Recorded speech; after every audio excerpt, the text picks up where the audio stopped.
امام مالک نے قرآن کی آیت پڑھی ہے، آپ سب سنیے، نص قدی سے مسئلہ ثابت ہے، وَلَوْ أَنَّهُمْ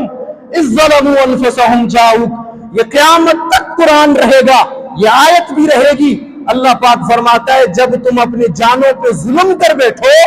اے گناہ گارو، پھر اور دروازے کی ضرورت نہیں جانے کی، سیدھا مصطفیٰ کے دروازے پہ چلے جائیں، سیدھا میرے رسول کے دروازے پہ آئے اور میرا رسول ہاتھ اٹھائے، شفاعت طلب کرے تیرے لیے، پھر میں تجھے شفاعت عطا کر دوں گا۔ لوگوں کی باتوں پہ نہ جا، لوگوں کی باتوں پہ نہ جا، اپنا ایمان نہ خراب کر،